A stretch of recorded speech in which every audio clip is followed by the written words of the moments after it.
Hello বন্ধুরা, আশা করি সকলেই ভালো আছেন। বড়দিন তো চলে আসলো, অর্থাৎ 25শে ডিসেম্বর। তাই সেই উপলক্ষে আমি বাড়িতে বানিয়ে নিয়েছি কিছু ফ্রুট কেক। আজকে সেরকমই একটি ফ্রুট কেকের রেসিপি আমি আপনাদের সাথে শেয়ার করব। আর এই ফ্রুট কেকটা বানাতে আমাকে সাহায্য করেছে আমার ভাই। সে সবসময়ই আমার পাশে ছিল। এই ফ্রুট কেকটি খুব সহজ এবং প্রত্যেকেই বাড়িতে বানাতে পারবেন। খুব সহজ পদ্ধতিতে আমি দেখিয়েছি কিভাবে ফ্রুট কেক বানানো যায় বাড়িতে। আমার ব্লগটি শেষ পর্যন্ত দেখুন। যদি ভালো লাগে তাহলে অবশ্যই লাইক, কমেন্ট, শেয়ার করবেন। আর যদি ভালো নাও লাগে তাহলেও কমেন্টে জানাবেন।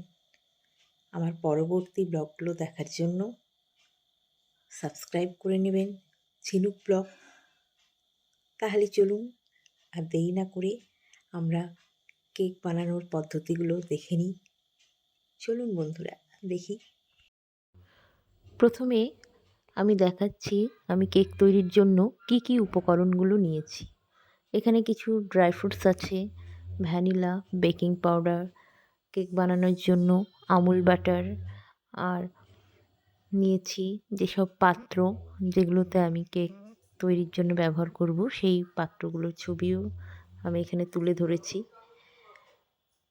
ড্রাই ফ্রুটসগুলো বিভিন্ন রকমের আছে, আপনারা আপনাদের পছন্দ মতো নিতে পারেন।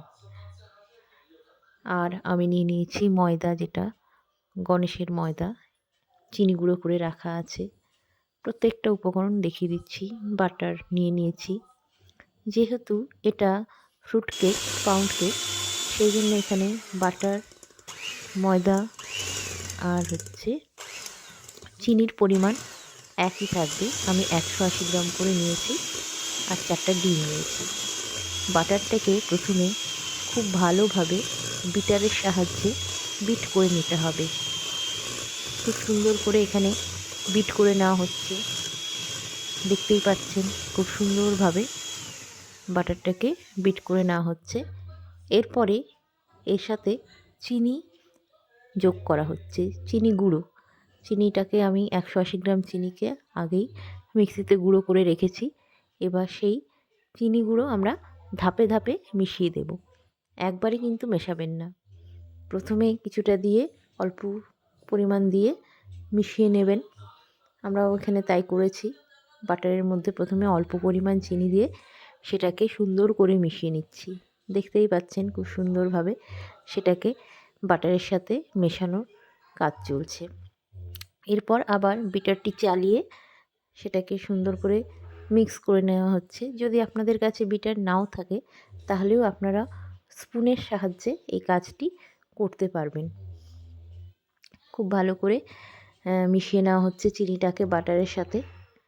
খুব সুন্দর মেল্টও হয়ে যাচ্ছে, যেহেতু গুঁড়ো চিনি সেই জন্য অতটা পরিশ্রম হচ্ছে না। এরপর আবার কিছুটা চিনি এটার মধ্যে দিয়ে দেওয়া হচ্ছে, আবার কিছুটা চিনি যোগ করা হচ্ছে এবং চিনি দিয়ে সেটাকে ঘুরিয়ে নেওয়া হবে।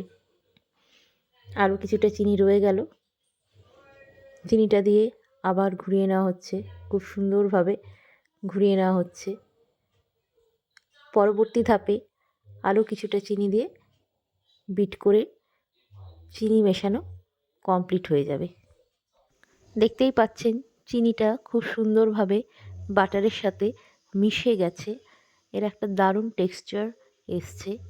এবার আমি 4টে ডিম এই কেকে নিয়েছি, এই কেকের জন্য নিয়েছি, এবং প্রত্যেকটা ডিম আলাদা আলাদা করে আরেকটি ছোটো বাটিতে ফেটিয়ে নেব। ফেটিয়ে নিয়ে সেটা পরপর দিতে থাকবো। এই চিনির ধাপটা সম্পূর্ণ হলেই এর পরবর্তী কাজ হচ্ছে এই মিশ্রণের মধ্যে ডিম যোগ করা। এই যে ডিমগুলো পরপর আমরা যোগ করে নিচ্ছি এবং এর সাথে ভ্যানিলা এসেন্স যেটা, সেটাকেও আমরা দিয়ে দিচ্ছি। আপনারা 1 টেবিল স্পুন থেকে 2 টেবিল স্পুন পর্যন্ত এই ভ্যানিলা এর মধ্যে দিতে পারবেন।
মিষ্টান্ন তৈরি হওয়ার সাথে সাথেই রেখে দিতে হবে ওভেনকে 3 থেকে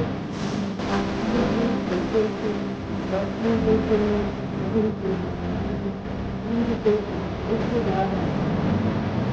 মিষ্টান্ন এড়ে এড়ে তার মধ্যে ময়দা দিতে হবে।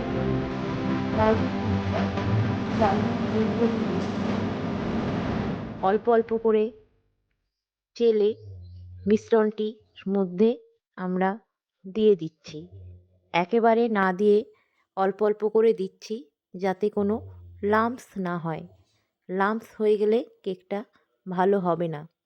তাই একটা চালুনির মধ্যে নিয়ে সেটাকে সুন্দর করে আস্তে আস্তে মেশানো হচ্ছে। দেখতেই পাচ্ছেন আমরাও চালুনির মধ্যে নিয়ে অল্প অল্প করে দিচ্ছি, একেবারে পুরোটা দিচ্ছি না, অল্প অল্প করে দিয়ে দিয়ে সেটাকে মিশিয়ে দেওয়া হচ্ছে। মোটামুটি 3বার ভাগ করে নিলেই হবে। দেখতেই পাচ্ছেন খুব সুন্দরভাবে সেটাকে মিশিয়ে নেওয়া হচ্ছে।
দেখতেই পাচ্ছেন মিশ্রণটি খুব সুন্দরভাবে তৈরি হয়ে গেছে।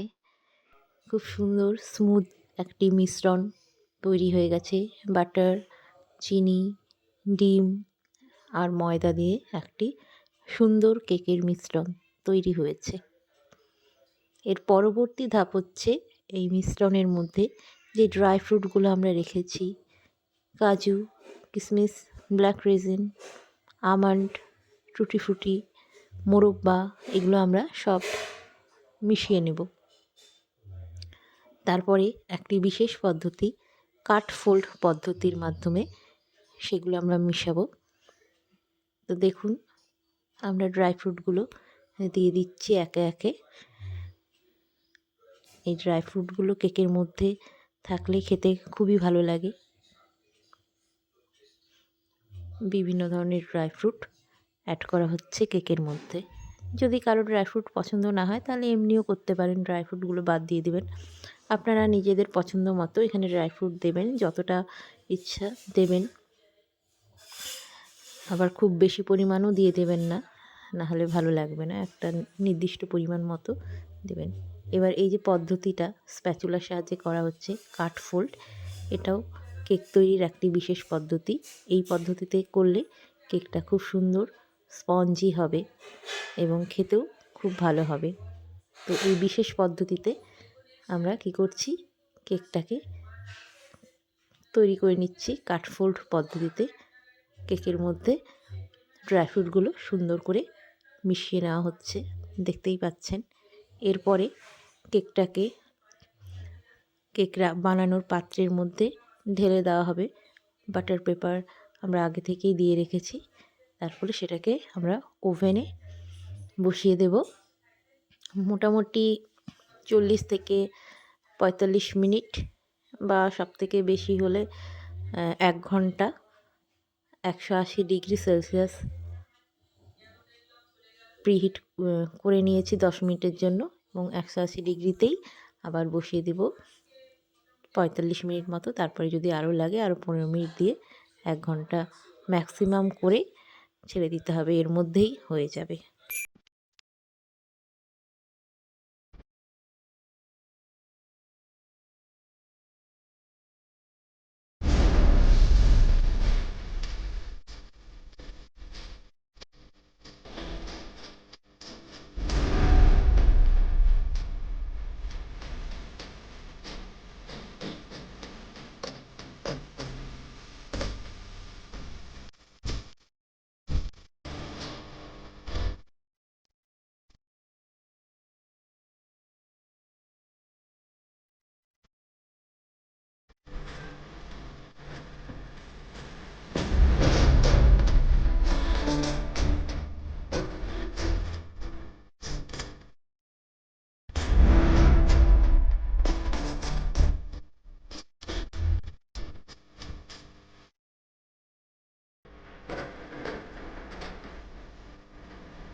দেখতেই পাচ্ছেন খুব সুন্দরভাবে কেক টিনের মধ্যে পুরো মিশ্রণটাকে দিয়ে দেওয়া হয়েছে এবং পুরো মিশ্রণটাকে ছড়িয়ে দেওয়া হচ্ছে স্প্যাচুলার মাধ্যমে, যাতে পুরো কেক টিনের মধ্যে চারিদিকে বেশ ছড়িয়ে যায়।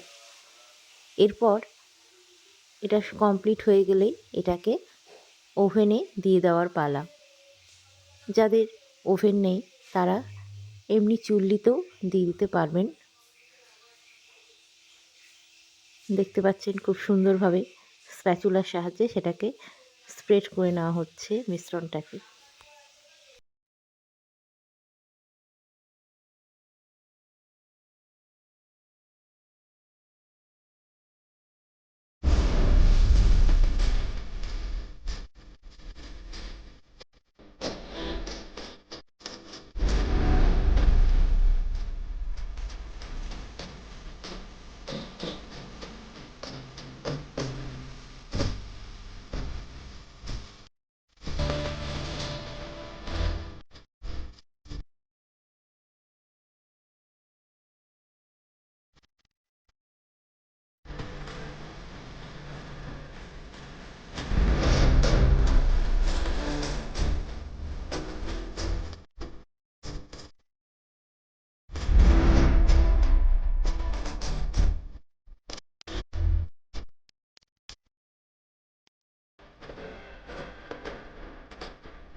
মিশ্রণটি রেডি হয়ে গেছে।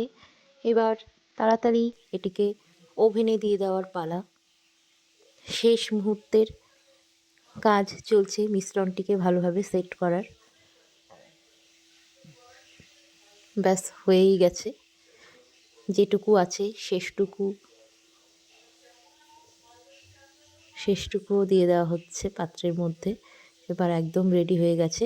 এবার এটা ওভেনে চলে যাচ্ছে।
প্রায় ৪৫ মিনিট পর ওভেন থেকে কেকটাকে বার করা হলো।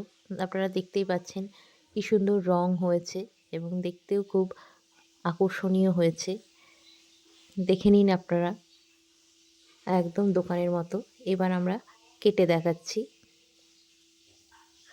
কাটার পর দেখবেন ভেতরের ড্রাই ফ্রুটসগুলো রয়েছে এবং দেখতে খুব সুন্দর হয়েছে এবং খেতেও এটা খুব ভালো হয়েছে। দেখুন কি সুন্দর হয়েছে। আপনারাও বাড়িতে তৈরি করুন। ভালো থাকবেন। নমস্কার।